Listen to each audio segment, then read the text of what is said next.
Have you ever wondered how Jesus spent the last week of his life? Now you don't have to. That's because we're going to spend some time together looking at Jesus' last few days. Where he went, what he did, why.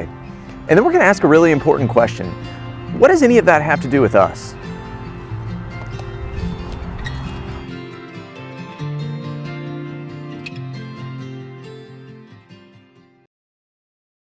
Mark chapter 14, picking up in verse 1.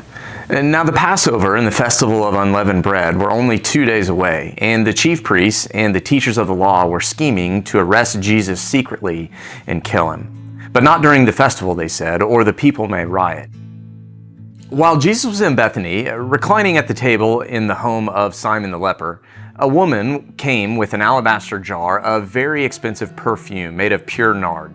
She broke the jar and poured the perfume on Jesus' head.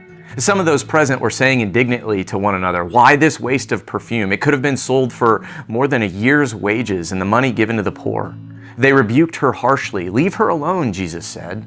"Why are you bothering her? She's done a beautiful thing to me. The poor you will always have with you, and you can help them anytime you want, but you will not always have me.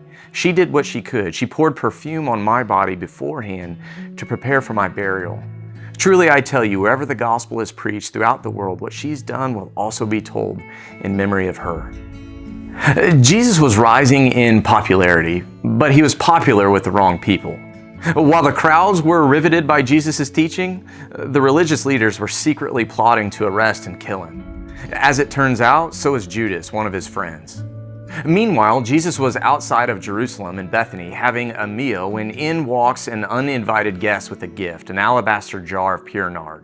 What's nard, other than a funny word? Nard was a highly prized perfume made from plant oil that was extracted and imported from India, probably the most expensive perfume mentioned in the Bible. The jar this woman had was worth 300 days' wages.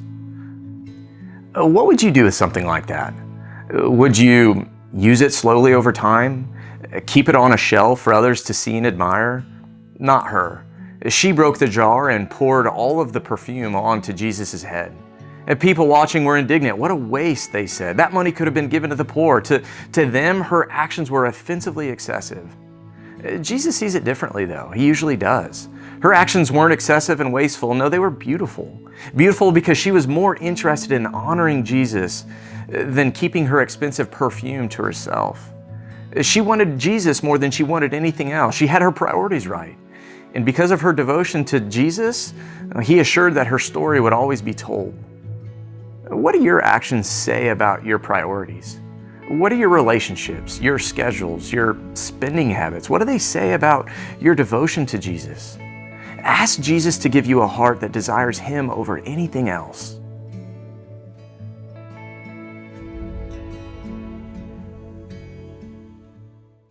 Hey guys, hope you enjoyed that video. Make sure to hit like and subscribe so you can be notified when we post next.